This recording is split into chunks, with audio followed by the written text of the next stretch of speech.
अस्सलाम वालेकुम व्यूअर, आज मैं आपको खातूनी सिरप के मुतालिक बताता हूँ। खातूनी सिरप ये एक हर्बल मेडिसिन है। जो इसकी जो इंग्रेडिएंट है, इसकी जो कंपोजिशन है, और सब कुछ हर्बल है। इस हर्बल होने की वजह से इसका कोई भी साइड इफ़ेक्ट नहीं है। ये मेडिसिन तमाम ख़वातीन में जो अमराज़ नस्वा होती है, यानी फीमेल गायनेकोलॉजिकल डिसऑर्डर होती है, इसकी ट्रीटमेंट के लिए इस्तेमाल हो जाता है। ये जो मेडिसिन है, इसकी कोई साइड इफेक्ट नहीं है, बिल्कुल सेफ मेडिसिन। आज मैं आपको खातूनी सिरप की यूजेस, साइड इफेक्ट, कॉन्ट्राइंडिकेशन सब कुछ बताता हूँ। खातूनी सिरप पर कंप्लीट रिव्यू दूंगा।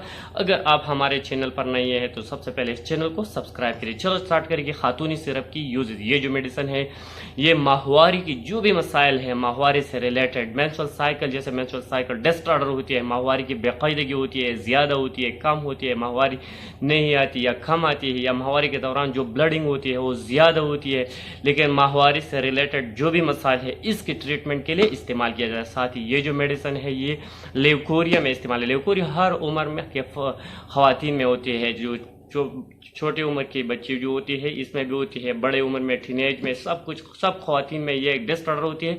इसकी दौरान ये वाइट वेजाइना से वाइट डिस्चार्ज होती है, अंडा की सफ़ेद की तरह रेशादार बदबू डिस्चार्ज होती है। इस डिस्चार्ज होने की वजह से जिस्मानी कमज़ोरी लायक हो जाती है, हड्डियों की कमज़ोरी लायक हो जाती है, कमर पर दर्द होते हैं, सारे जिस्म पर दर्द होते हैं, चेहरे की जो रौनक होती है, खूबसूरती होती है, ख़त्म हो जाती है, चेहरे पर दाने निकलते हैं, सारे चेहरे पर बाल निकलते हैं। तो इस ल्यूकोरिया को, ये वाइट डिस्चार्ज होती है, इसकी ट्रीटमेंट के लिए इस मेडिसिन का इस्तेमाल किया जाए। साथ ही ये मेडिसिन ऑफ PCOS यानी पॉलीसिस्टिक ओवरी सिंड्रोम, यानी रिसौली में छोटे छोटे रिसौली यूट्रस होते हैं, इस यूट्रस में छोटे छोटे रिसौली बन जाती है, इस रिसौली को ट्रीटमेंट के लिए इस्तेमाल किया। साथ ये जो मेडिसिन है, ये डिस्मेनोरिया में इस्तेमाल किया जा सकता है, यानी फिरट के दौरान या फिरट से पहले या फिरट के बाद जो कमर में दर्द होती है, यूट्रस में जो दर्द होती है, जो माहवारी के दौरान जो दर्द होती है, जिस दर्द को ट्रीटमेंट के लिए भी इस मेडिसिन का हमें इस्तेमाल किया जा सकता है। और साथ ही जो भी गायनेकोलॉजिकल मसाइल है, अमराज़ नस्वा है, इसकी ट्रीटमेंट के लिए इस मेडिसिन का इस्तेमाल किया जा सकता है। साथ ही जो अगर आपकी माहवारी की दौरान ब्लडिंग ज़्यादा हो, इर्रेगुलर हो,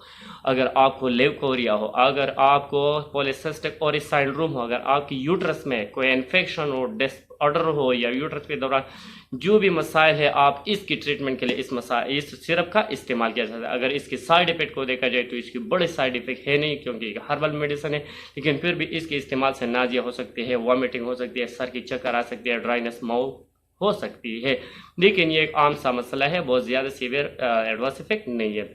अगर इसकी डोज को देखा जाए तो इसका डोज, अगर आप इर्रेगुलर मेंस्ट्रुअल साइकिल के लिए इस्तेमाल कर रही है, तो आप पीरियड के स्टार्ट होने से 10 दिन पहले 2 चम्मच सुबह 2 चम्मच शाम इस्तेमाल करना होगा। अगर और कोई रिलेटेड मसाले इसके इस्तेमाल करने के लिए इस्तेमाल करें तो 2 चम्मच सुबह 2 शाम बीड़ी इस्तेमाल करना होगा। इस कॉन्ट्राइंडिकेशन को देखा जाए तो ये प्रेगनेंसी में कॉन्ट्राइंडिकेशन, क्योंकि प्रेगनेंसी के दौरान इसका इस्तेमाल से हमल ज़ाया हो सकती है। Thank you for watching.